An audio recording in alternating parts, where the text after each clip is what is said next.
ഞാൻ പോണതിന്റെ തലേന്ന് എന്നെ കാണാൻ വരൂല എന്ന് പറഞ്ഞ് പറ്റിച്ചിട്ട് ലാസ്റ്റ് എന്നെ കാണാൻ വേണ്ടി വന്നതാണ് കേട്ടോ. ഇവര് ഷെറിയും ഷെറാനയും കൂടി വന്നിട്ടുണ്ടായിരുന്നു. ഞാൻ ഭയങ്കര സർപ്രൈസ് ആയിട്ടോ. എന്നാലും പോവല്ലേ നമുക്ക് ഫുഡ് കഴിക്കാൻ പോയാലാന്ന് ചോദിച്ചിട്ട് ആ നട്ടപ്പാത്ര നേരത്തെ ഷവായ ഹബ്ബക്ക് പോവാണ് കേട്ടോ. ഞങ്ങൾ മൂന്നാളും കൂടിയിട്ട് അച്ഛനെയും ഞാൻ കൂടെ കൂട്ടിയിട്ടുണ്ട്. ഷെറിക്ക് പിന്നെ ഫുഡ് എന്ന് പറഞ്ഞിട്ടുണ്ടെങ്കിൽ ഷെറി മയങ്ങിയോണ്ട് നിലത്ത് പോകും. ഞാൻ വിചാരിച്ചിട്ടുണ്ടായിരുന്നില്ല കേട്ടോ ഓല് വരുന്നു, കാരണം ഓളെ ബിസിനസിന്റെ പ്രൊഡക്ഷന്റെ ടൈം ആയിരുന്നു. അങ്ങനെ നമ്മൾ ഫുഡ് കഴിക്കാൻ കയറി ഇരുന്നിട്ടുണ്ടായിരുന്നേ. ബൈപ്പാസിലുള്ള ഷവായ ഹബ്ബക്കാണ് വന്നത്. നല്ല വിശപ്പുണ്ടായിരുന്നു. രാവിലെ ഒന്നും കഴിച്ചിട്ടുണ്ടായിരുന്നില്ല. ചെക്കനോട് ഒരു ഉമ്മ ചോദിച്ചിട്ട് വരെ ചെക്കൻ എനിക്ക് തരാൻ വയ്യ. എന്ത് സാധനമാണ്. എന്റെ ഫീലിംഗ് എന്താ വെച്ചിട്ടുണ്ടെങ്കിൽ സന്തോഷവും സങ്കടവും കൂടി മിക്സ് ആയ ഒരു ടൈപ്പാണ് കേട്ടോ. ഓല് വന്നതിന് സന്തോഷമുണ്ട്, നാളെ പോണ്ടതിന് സങ്കടവും ഉണ്ട് കേട്ടോ. അങ്ങനെ ഞങ്ങൾ ഫുഡ് കഴിക്കാൻ വേണ്ടിട്ട് ഇരിക്കാണ്. ഫുഡ് വരുന്നെന്ന് കണ്ടപ്പോ ചെക്കന്റെ ഒരു പൊലിവ്, എന്താടാ ഫുഡല്ല എന്റെ കിടണിയൊന്നല്ലല്ലോ വരുന്നേ.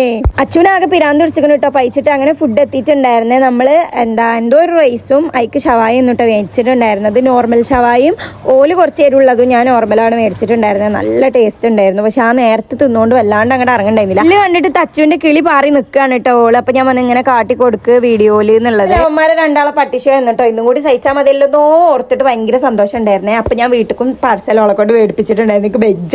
അങ്ങനെ ഞങ്ങൾ നേരെ ഇരുമ്പൂയ്ക്ക് വിട്ടിട്ടുണ്ടായിരുന്നേ. എന്നെ വീട്ടിലാക്കിയിട്ടാണ് കേട്ടോ ഓല് തിരിച്ചു പോയത്. ഞാൻ ഭയങ്കര ഹാപ്പി ആയി ഓല് വന്നപ്പം. നമുക്ക് ഈ അൺഎക്സ്പെക്ടഡ് ആയിട്ട് കിട്ടുന്ന ഓരോ റിലേഷനും ഭയങ്കര വാല്യൂ ഉള്ളതാണല്ലേ. നിങ്ങൾക്ക് അങ്ങനെ ഉണ്ടോ എന്നുള്ള കമന്റ് ഇടും.